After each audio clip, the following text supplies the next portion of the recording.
So we can do these in different colors, everything from clear. What that one is, it's not gonna break. And this one's not hot, so you can touch this one. These other two are hot. They're gonna be handled with tongs.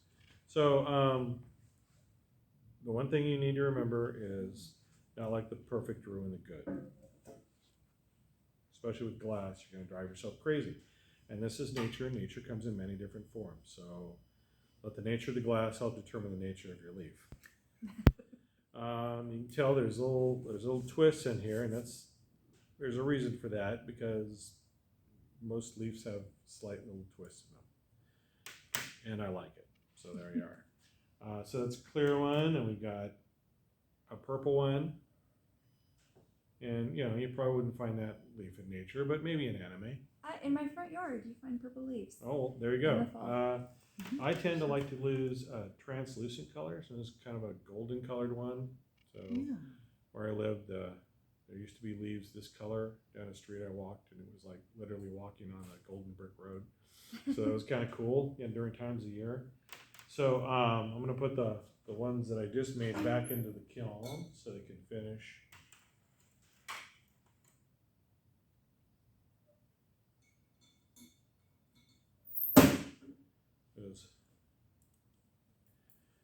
Get the molecules all happy and realigned as we put them back in the kiln. We'll talk about that later. So you can use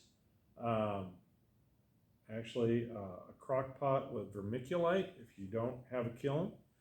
That is the cheapest way to go in the whole world, and it works, especially for small projects like this. It works just as well. For really large projects with some mass to them, it doesn't work so awesome.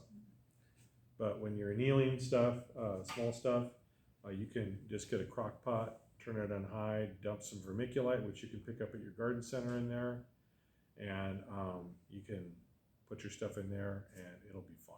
And then just turn it off and just let it cool, by itself. Remember that this glass is going to be too hot to touch for several hours. So my suggestion is leave it overnight and don't subject yourself to a second-degree burn. Because just be patient. You have to be patient. So we're going to be using some different tools today. One of the tools we're going to be using is a masher, and it's made of graphite. And I've got my graphite plate. This is pretty easy to pick up. The nice thing about graphite is that glass doesn't stick to graphite.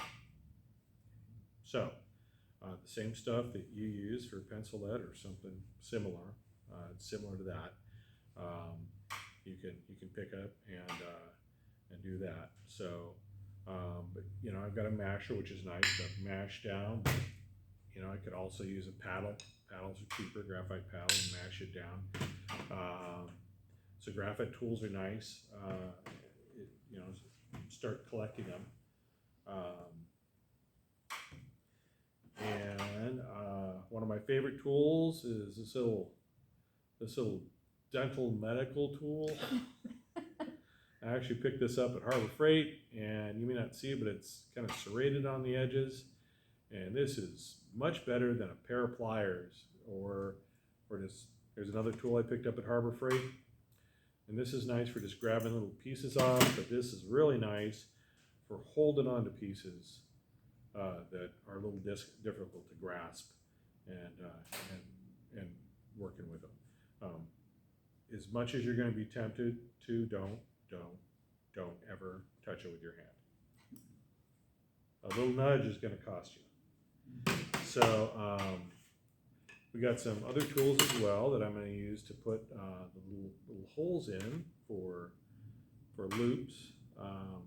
So you can put some, whatever sort of cord you want through there. And so I've got these little hole makers, which are nice because little rods are titanium graphite rod, so that's pretty cool to work on. And they don't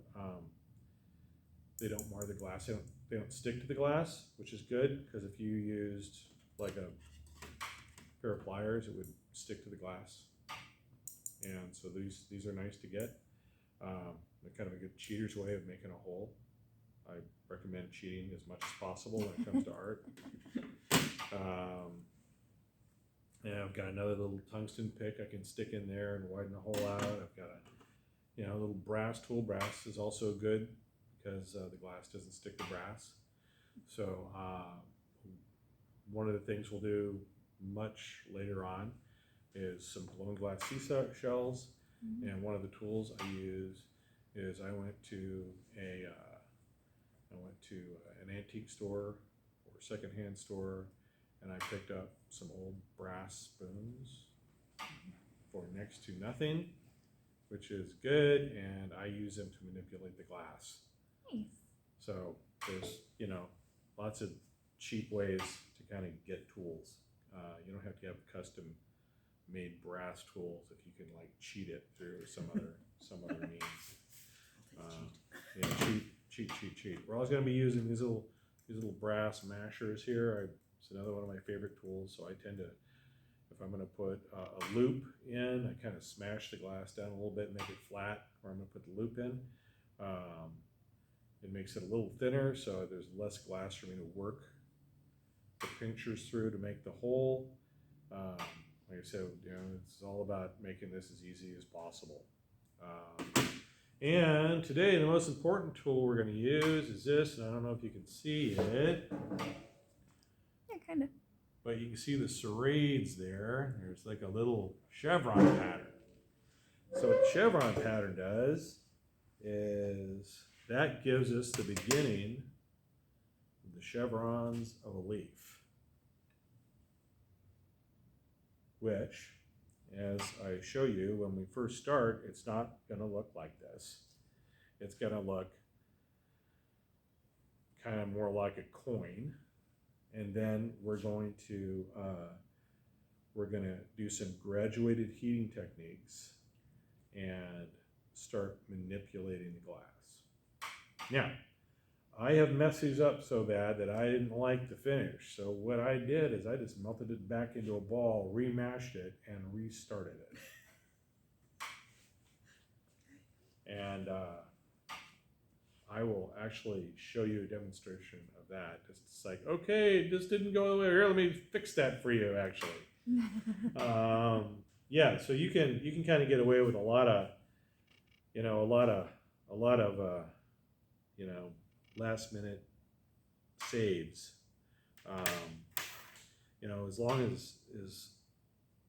As long as you didn't drop it on the floor, you could just remelt it back into a ball, remelt all the little chevrons out of it, get it into a glob again, flatten it out, and just start right over. If you don't like the shape, start over. Not a big deal. So we got our colored rods, which are nice. I've got several colors to work with. I tend to like to work with translucents with leaves because I think that's prettier. I've worked with solid colors. I don't care for the aesthetic as much as translucent. I like to be able to hang them up and have the light come through them and stuff like that. But a lot of real leaves are pretty solid. You can't see through them. But you know what? This is art. This is in nature. So we got to cheat all we want. Which means you can have like blue leaves if you want, and all kinds of colors and combinations of colors. And that's, so just have fun with it. Do what pleases you. Something else we're going to play with today, and I've got these out, is frit. And frit is ground glass, and you can get it ground at different sizes. So when we're messing with this, as pretty as it is, remember this is ground glass. So if you get some of your fingers and you rub your fingers together, it's going to do exactly what you think ground glass is going to do to your fingers. It's going to chew them up pretty good. So You know, as much as you want to stick your finger in there and go, ooh, don't do it. But it's fun to work with. And after I do a demonstration of a colored leaf with one of the rods, what I'll do is I'll melt it back down. I'll mess one up. You know, I'll take it, get it to where I want. I'll overwork it, I'll mess it up, I'll remelt it, and I'll add frit. So you get to see how frit works. So frit, when you add it, it's a little like putting the chunky sugar that you get like on sugar cookies. So you have to get the glass really hot and you roll it in it, and then you melt it in, and it creates a different effect, which is kind of cool. So with that out of the way, let me get the torch going again. What do I do with my glasses? In my pocket. No. All right, so remember that when we're working with glass, there are special glasses that you can order, tipped a little purple, and didymium glasses, and you're going to want to wear those so that you don't subject your eyes to the flares of the torch. Glass isn't going to be very pretty for you if you go blind, can't see it anymore. This torch, I'll turn the propane on and then the oxygen on. And with this torch right now, I just have the center fire ring going. I don't have the outer ring. I've got a whole outer ring I can hook up and do, but those are for larger projects. I'm going to adjust the flame a little bit. I can make it bushier, or I can go all the way down to a pinpoint, which is kind of nice with this torch. So yeah, if you are going to be buying a torch, do your research. There are a lot of good options out there. So yeah, choose something that's gonna work good for you. So the first thing I'm gonna do is I've got a thicker rod of glass, but I only need a chunk of this. So what I'm gonna do is and you can see the end is kind of where I cut it, you know, broke a little jagged. So what I'm gonna do is I'm gonna melt that off. Get it hot and melt it off, throw it into my crack jar. Yes, that's what it's called. Because glass crackles when you throw it in there.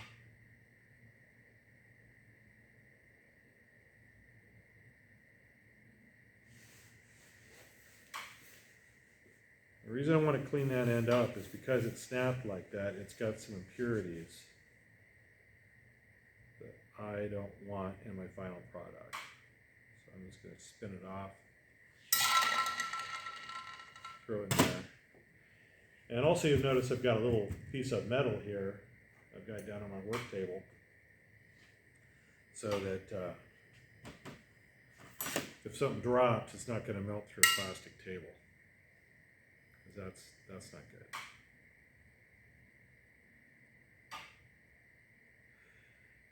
Now the smaller rod, I could just clean up the end of it and throw it in the crack jar too, but I'm going to be using it to pull off a piece of the larger rod, because I don't want to work.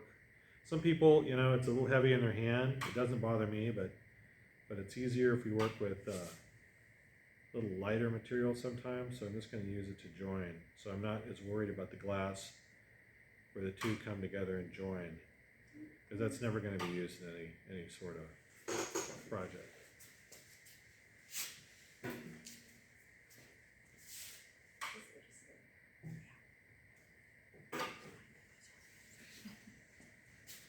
Join these together. So what I'm going to want to do is I'm going to want to heat it up, elongate it a little bit, kind of pull it out, but not too thin.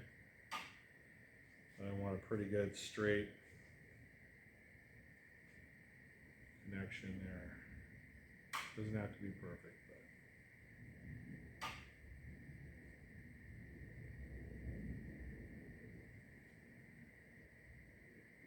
As long as it's not at a 45-degree angle, we're probably gonna be okay.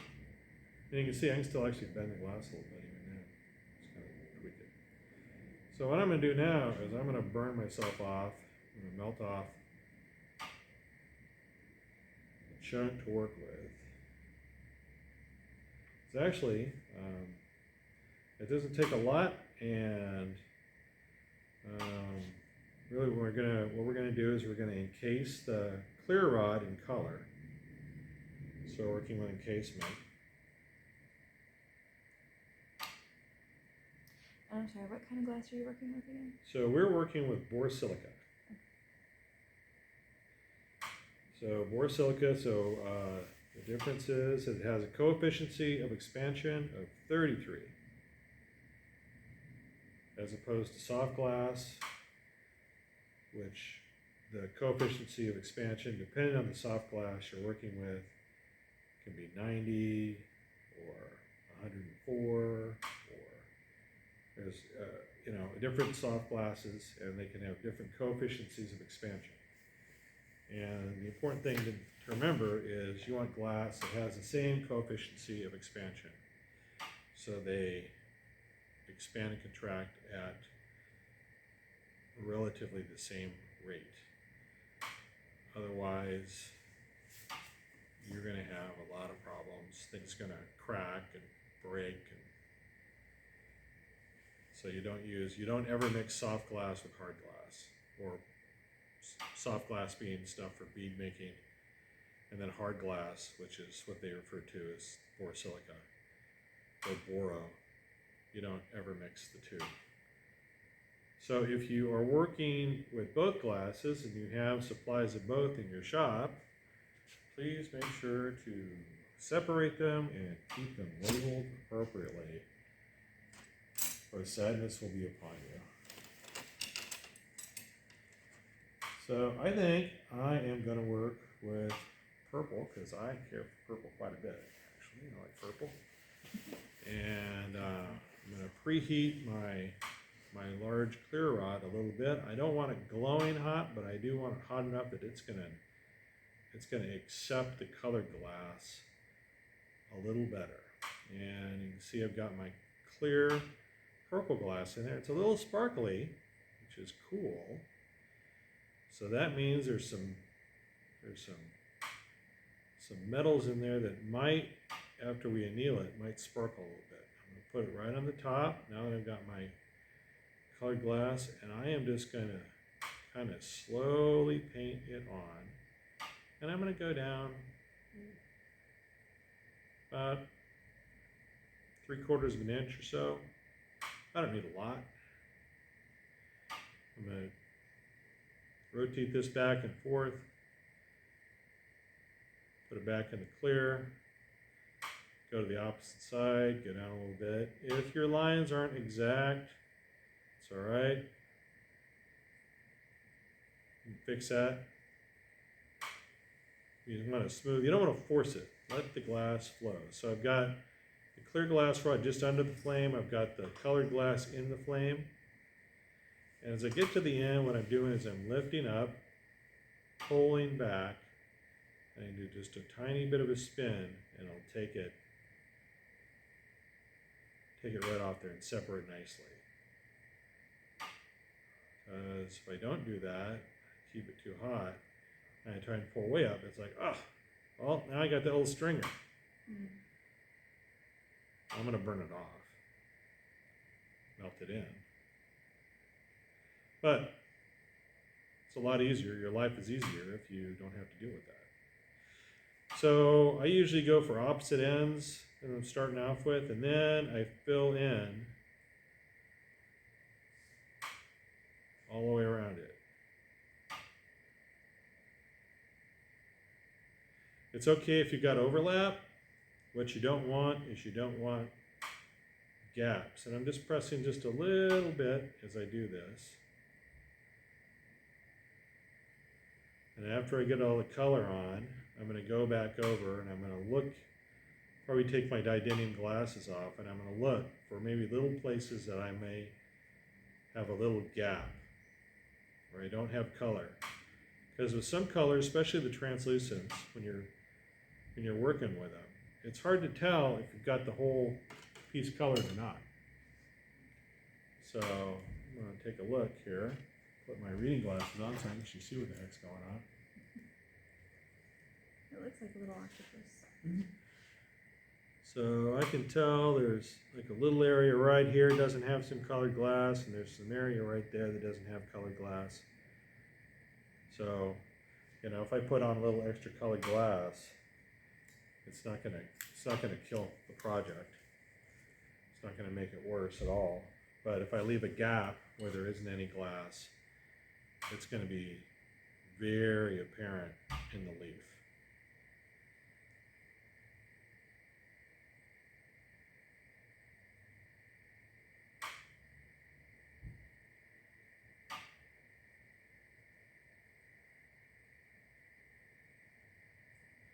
I'll have a spot without color. Fine if you're doing it intentionally, but Well, yeah, you know, and yeah, but I'm not. Yeah, I don't want to do it accidentally. I don't want to go through all the work and it's like, oh darn it, there's a clear streak in there and that just looks weird. There's ways to work around that, but it's all about being as lazy as possible sometimes. So what I'm going to do is I'm going to make my flame a little bushier. I'm going to turn the propane up just a tiny bit. And I'm going to rotate the glass. The blob I built at the end, I'm going to rotate that slowly. And I'm going to make that, melt it all in. Get it good and hot. Make it a nice purple blob. You can tell right now that, you know, it's kind of lumpy. It's all right. It's going to get all smoothed out. Just give it time. Rotate it slowly. Let the heat really soak in.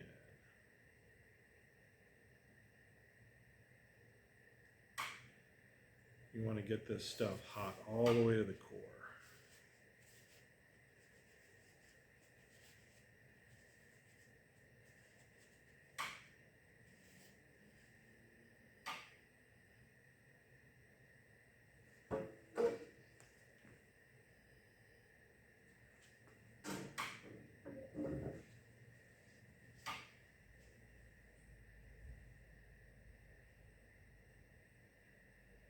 So now it's starting to be a lot less lumpy, which is nice. Kind of work down the shaft a little bit to where I've got all those bumps where I pulled the colored glass rod off. You get those nice and smooth. If your one hand gets tired, it's all right. Just go around, switch to the other hand. Not a big deal.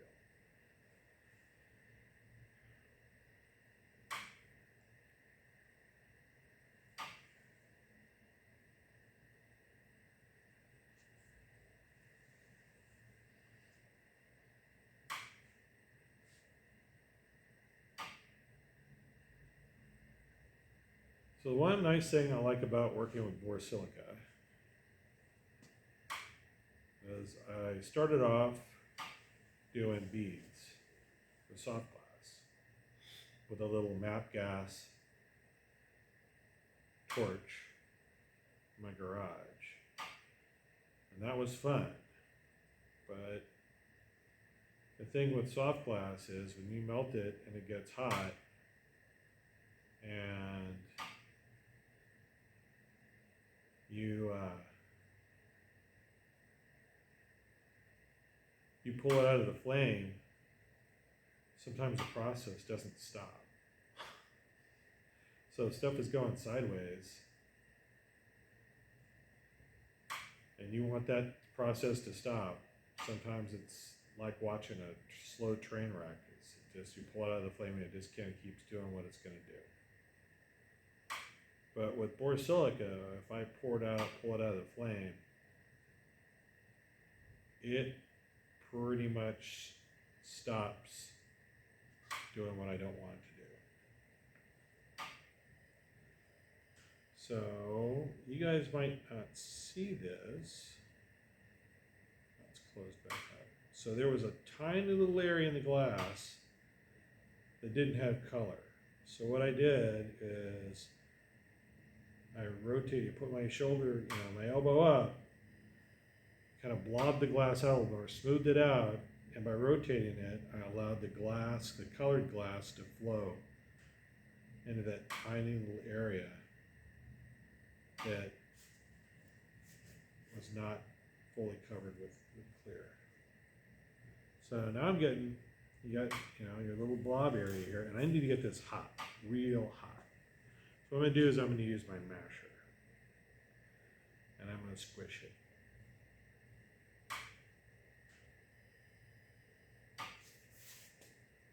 So it's really hot, really, really hot. Move it over to the edge of the table. I'll put it on the graphite pad. I'm just gonna smash it down. I have to put a lot of pressure on it, just enough. It's like, well, that worked a little bit. Let me see if I can get it a little flatter. Just heat it back up again.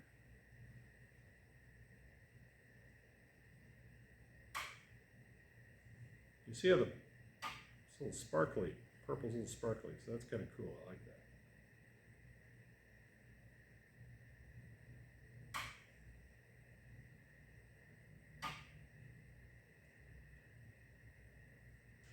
Get it good and hot again, almost to the point where it starts kind of bending at the edges as I rotate it. Just the act of rotating the glass in the flame is causing it to bend and warp. That's kind of what I want. I want it that hot. So I'm going to take it back over and I'm going to smash it down a little bit more. So now I've got something a little more disc size. That's fine. It's not perfect. That's okay. It's going to work for what we want. And I'm going to work that in the flame. I'm going to get that good and hot because we're going to be using another tool here to put some chevron grooves in it. And also, even though the graphite looks very smooth, you're going to find it's going to leave little circular ring impressions in the glass. So you want to certainly get it hot enough to melt those off. But I'm going to need to get it real hot here so we can put the chevrons in. Put the veins of the leaf. And what I'm also going to do is I'm going to take this tool and I'm going to heat it up as well. So what I'm doing is having the flame go in between the jaws of this so that they get nice and warm, because I don't want to apply hot glass to a cold tool.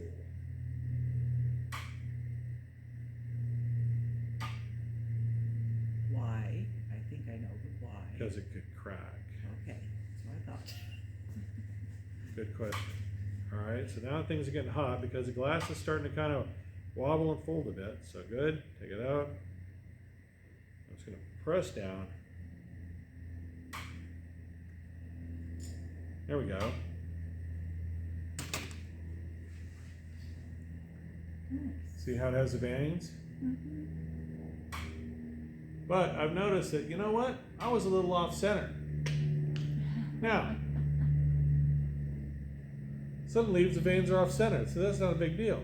Well, it's like, you know what? I told you I was going to mess it up and then show you how I was going to fix it and add some fritz. And they'll do that now. I'm like, you know what? Yeah, I don't like that. So what I'm going to do is I'm going to melt it back down.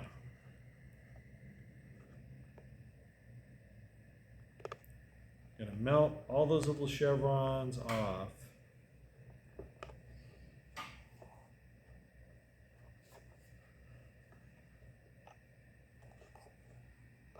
Melt it back down to a blob. So what the the glass wants to do is it really wants to turn into a sphere. So what I'm going to do is I'm just going to melt it all the way back down, and I'm going to make it more spherical. This might take a few minutes. I definitely want all the little chevrons off there.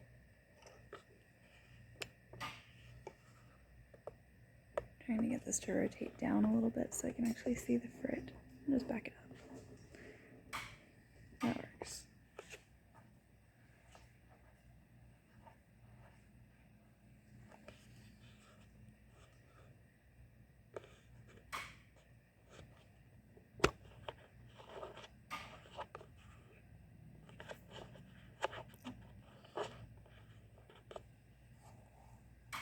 I'm gonna work this until I get all the little chevrons out of there.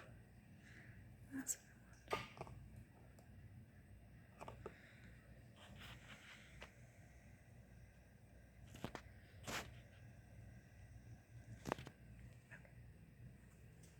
You can see the glass is thickening back up again. It's turning back into what it wants to do, which is turn into a cylinder, and then it'll turn back into a ball if I let it go.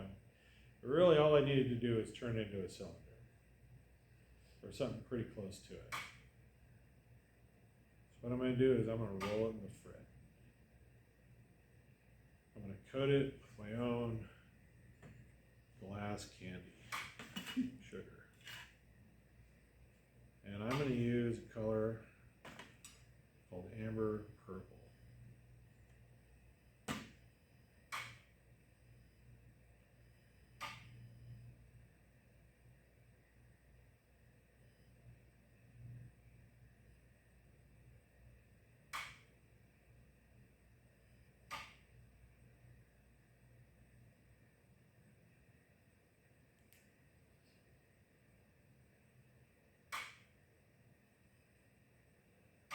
Pretty good and hot. Got it hot enough, it's going to accept the amber purple. So what I'm going to do is stick it in there and just kind of do that.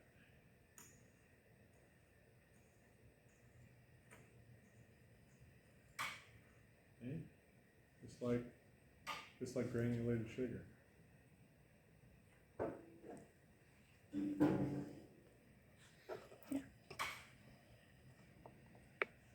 So now what we got to do is we got to melt all this amber purple in. So because the surface area of the frit is very small and we don't want to burn it, we're going to start way out in the flame where it's a little cooler. And we're going to just slowly start melting it in. So you can burn glass. You can burn glass. You can burn the color right out of it. You can, so yeah, some of the unfortunate effects of burning glass, if I burn like a glass rod or something like that, it will get like a rough spot in it, which is kind of dull, or some glasses, if you burn them or overwork them, the color will go muddy. Okay. So, you know, especially if you're working with glass where there is a very specific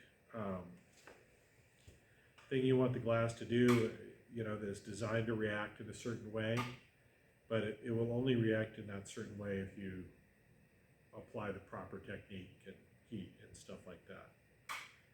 So if you like colors like white and you know, kind of the way I like to refer to as the color box colors, you know, your 8 crayon box colors. Mm-hmm. Those colors are very easy to overheat and to burn. There's ways to remove the burned glass to a point, but if you don't have to, why bother? So if you see, I'll show the camera here in a second, you can see how the frit has changed it, and it's kind of sparkly or speckled a little bit. Oh yeah. Where I added the frit. So that's going to have a very different, It's pretty. because what it's going to, so amber purple is a wonderful little color. It's one of those popular colors. It's very reactive. And depending on how it's worked, it can be very purple, or it can be very blue, or it can look a lot like you just spilled gas on the floor. You know, and let it dry so you get that kind of rainbow color. So there's a lot of different stuff that that you can do with amber purple. And what I'm gonna do is I'm just gonna melt it. I'm gonna get it real hot again, because one thing that amber purple likes is it likes to get real hot in order for the glass to react the way I want. And in order to get the metals to activate in the glass, I've got to get it super hot to get the reaction, the colors I want. So I've got this pretty darn hot. I've got it melted in pretty good. And I'm going to go back and I'm going to flatten it again. So you're gauging the heat by the color? The color. Okay. So it takes a while to do. And I wish there was a quick color guide of look for this sort of glow. But I haven't found one. So I've mashed it back down, and what I'm doing now is I'm getting it hot again, because I need to use the tool to put the little veins in the leaf, the little chevron patterns. And you can see now even better how the frit Oh yeah. Yeah, okay. is sparkling in there. It's really pretty. Yeah. So frit's fun to work with.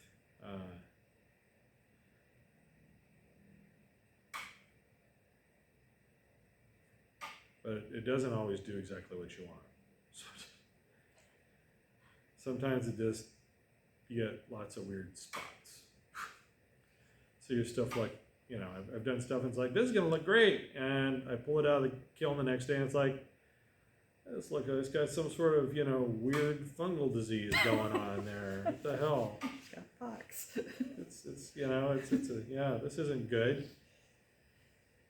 I have to go down to the garden center and find out what's wrong with my leaf. But it's all right. You know, this will be okay. This is just demonstration purposes. So we're getting it good and hot, good and hot. And I'm going to heat my tool up again so that we have a hot tool or a warm tool with hot glass. As I work this, I'm not actually, you see there's different parts of the flame. I'm not actually putting the glass I'm working with into the tongue of the flame, the area right there. Mm-hmm. I don't want that. I want it just outside of that.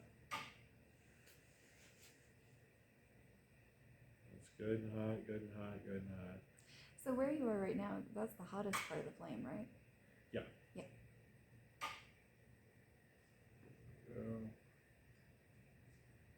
And that's a little off. That's okay. I can melt it and try it again. Just pour a little more heat into it. Disk it out a bit.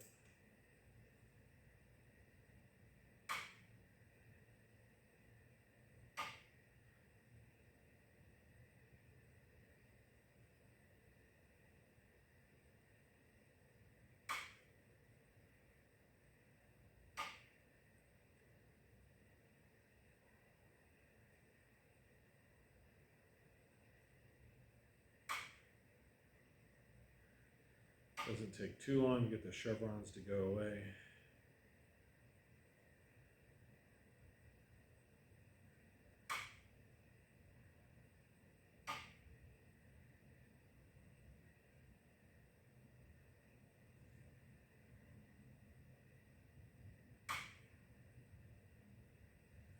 I feel like the little kid watching the candy makers at Disneyland.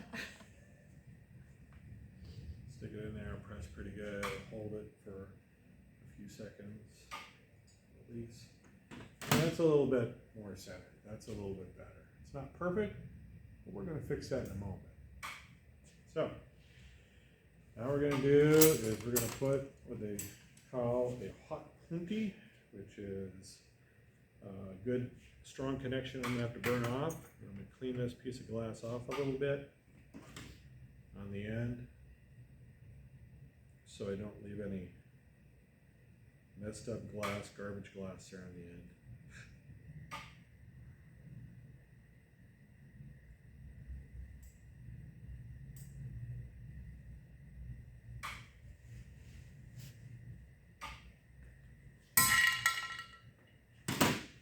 You notice with the tool, what I did is the tool was not in the flame. The glass was in the flame. I pulled the glass out of the flame, and then I grabbed it with the tool, stuck it in just a little bit, and melted it off. So what I'm going to do is I'm going to melt this right to the middle, where the middle part of the vein is. It's like, oh, but there's kind of a blob there. You see that? Yeah, I'm going to pull that off. It don't matter. So now what I'm going to do, and you can actually see the frit now a little bit differently. Yeah. I don't know. Show the camera. There you go. Now the thing with frit is, normally what you do, and I've done this, if you really want a lot of frit, is you can dip it, heat it, dip it, and frit. And then you want more, so you heat it and dip it again.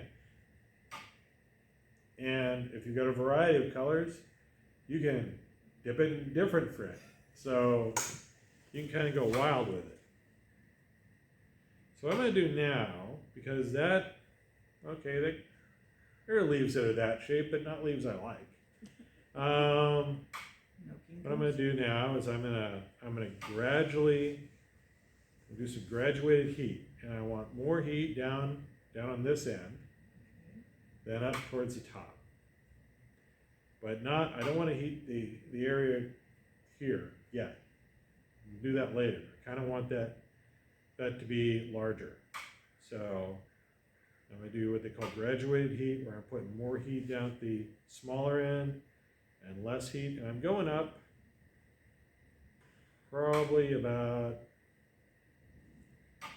60 or 70% of the way.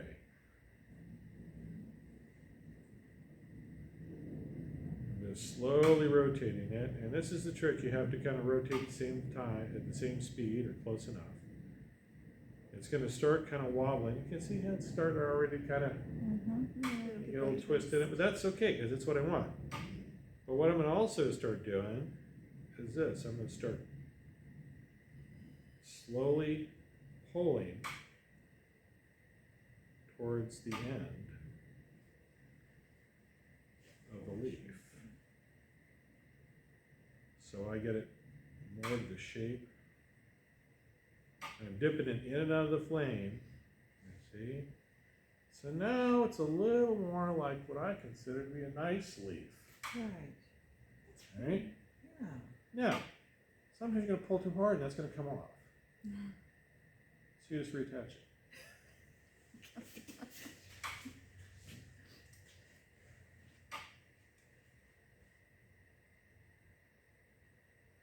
Now what I'm going to do is now I'm going to pull the other side, and it's where I'm going to put my loop in. So you can tell that there's a kind of a clear area there, you know, where the two meet. Well, I don't really want that there. So what I'm going to do is I'm going to heat that area up, and I'm going to pull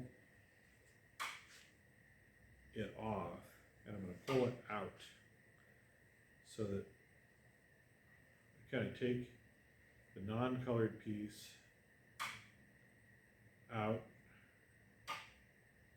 of the artwork I'm working on. So now we have something a little like that. I've got most of it pulled out, but not all of it. So I'm going to work a little further back into the meat of it.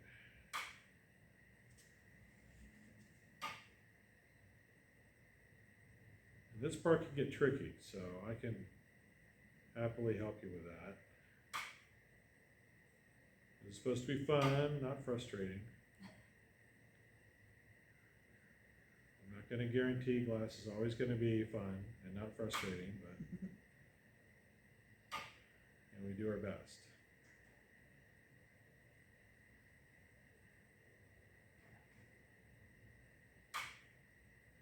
What I'm going to do is I pulled out of the clear work. It's like, well, yeah, but there's not enough place for you to put a loop in there. You know what? It's not a problem. Still got my rotted colored glass. I'm just going to put a blob there, melt it in. That's where we're going to put our loop.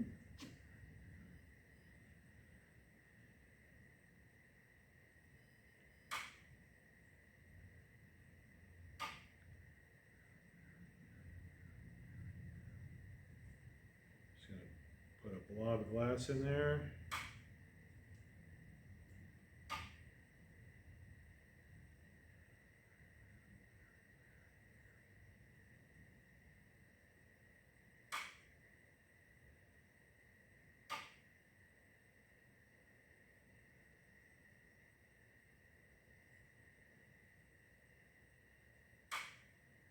Go.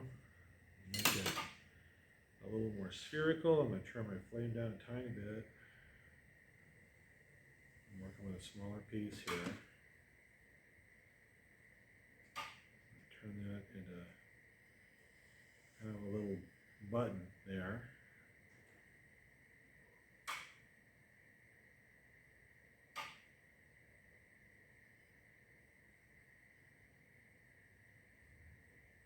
I got my brass tool here. I know I didn't heat it up, but that's okay. Just doing a little bit of work. And so now I've got a little disc there that I can work with. Flat sides are a lot easier to hit than round sides. So I need to get that hot. I'm gonna turn my flame down a little bit more. I'm gonna get that hot, but I don't want to melt it back into a little ball again. It's gonna get it hot enough. Take my glass tool, stick it there, press it together, work it back and forth, back and forth, back and forth.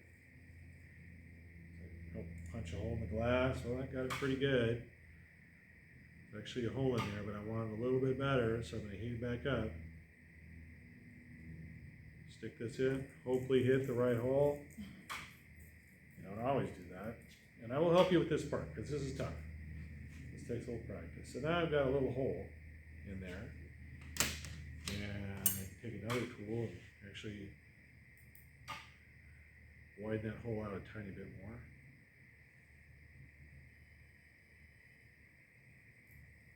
So a little bigger.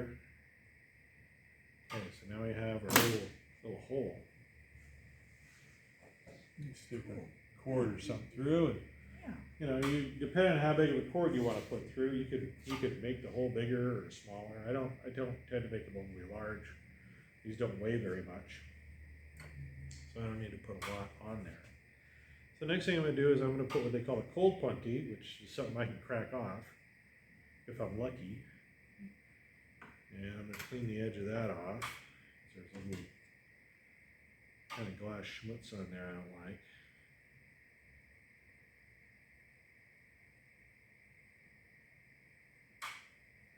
By the way, I don't expect everybody to do this perfectly or anything like this. I've been doing this for years, and I would just consider myself to be a hobbyist at this. So I'm going to get the punty hot. I'm going to get the glass warm, but not red hot. I'm going to get the punty red hot. Stick it on there, rotate it. So when I whack it on the side of the torch, it'll just break right off where I want it to be, at the weak point. Not breaking the loop off, which is what I don't want. And then I'm just going to flame polish it. So now we need to clean this little area up here at the bottom of the leaf. So I'm just going to do that, pull it off. Flame polish that out. It's like, well, I don't like that blob there. Okay, well, let's get rid of it. Just going to touch it and kind of pull it off a little bit. Take some of that glass out of there, make it a little thinner. Well, you know, that's not bad. You want it to be not razor sharp. You want a little bit of a bulb, and here's why. You're going to be wearing this against your, you know, if you wear it as a necklace, you don't want something sharp poking you in the chest all day. Or rivet your clothes. No. Yeah. So, you know, unless you're into that sort of thing, in which case there's other hobbies for you. So now we're going to break off that cold punty. So I'm going to heat my little grabby tool up here, my little forceps up. Heat that up a little bit. I don't want them red hot, I just want them warm. Because if you're too hot, you're going to actually make patterns in the glass you don't want. I'm going to grab it and bring it up against my torch. Just kind of smack it. It breaks off. Nice.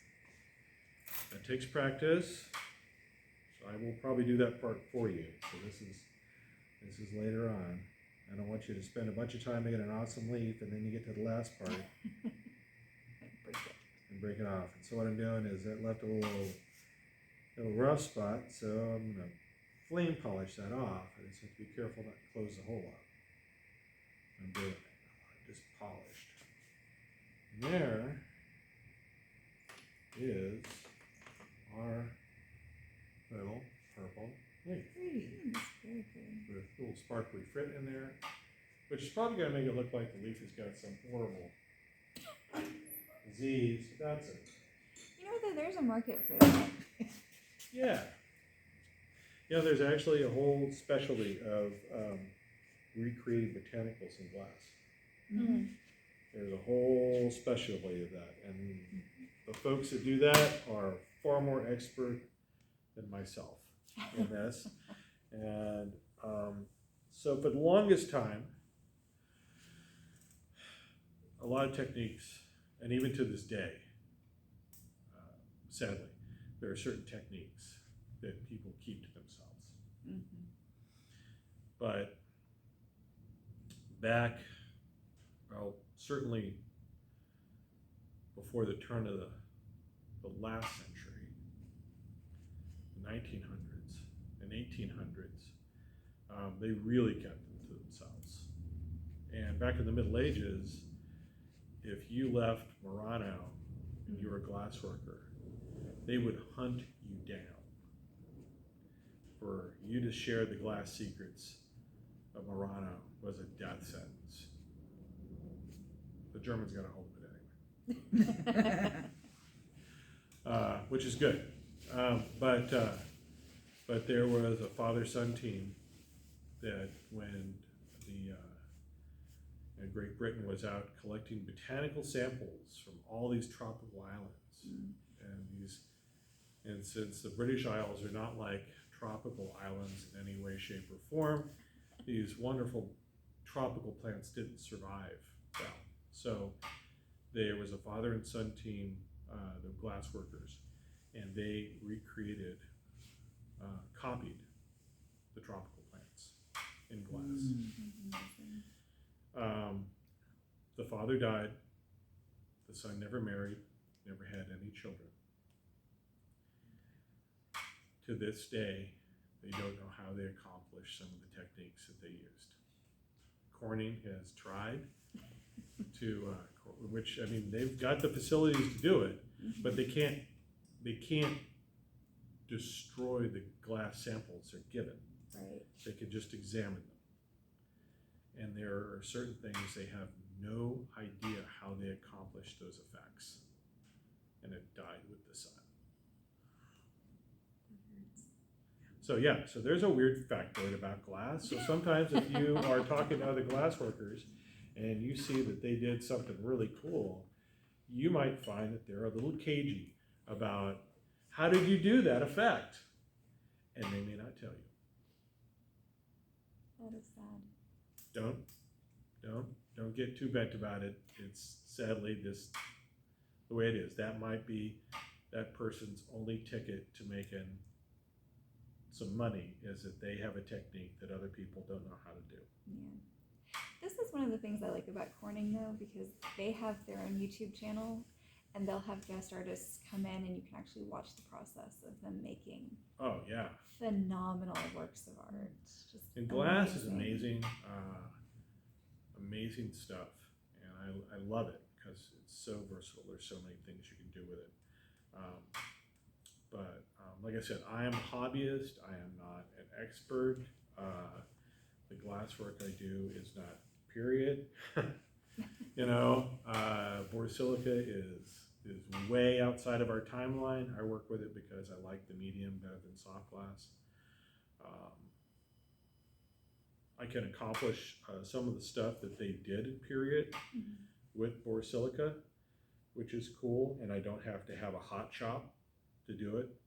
You know, one of the big, you know, like they did originally.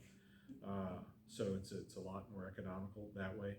But a lot of the techniques have been around for centuries, it's just the families are very protective of those techniques.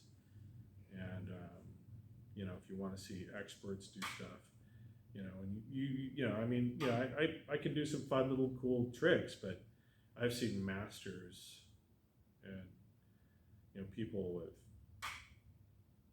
yeah, like 5th, 6th, 7th degree generations. You see a 7th generation glass worker who's been doing this since he was 5, doing stuff, and the stuff they just do offhand blows my mind.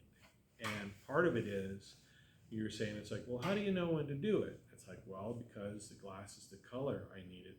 You know, I watch the color, I watch the glow, and I can say, okay, well, now I can twist it in a certain way, now I can work it in a certain way, I know I've got about this much time to do it, I know when the color starts changing to a certain level, I'm gonna have to heat it back up to get it to do what I want. But if I get it too hot, now I pulled the glass too thin, so I can actually mess it up. If I overwork the glass in the flame, and you can sometimes do that if you're working on a project and you just get so focused on what you're doing that sometimes you lose track of time, and now you've scarred the glass, you burned the glass, and then you've got to, like I said, there's ways to repair it. But you know, when you've worked on something for 2 or 3 hours, and then you just did, you know, you let something go for a couple minutes longer than you should have, and now you've got to spend the next half hour repairing the damage because you were this close to being done with it, putting it in the kiln. There you go. But with this stuff, like I said, the glass we're working with is extremely forgiving. Translucents are extremely forgiving. Clear glass is extremely forgiving. Can you burn clear glass? Yes, you can. But it's not critical in what we're doing.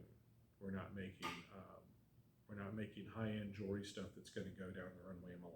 So there you are. Okay, so who would like to try? Thank you. I'm gonna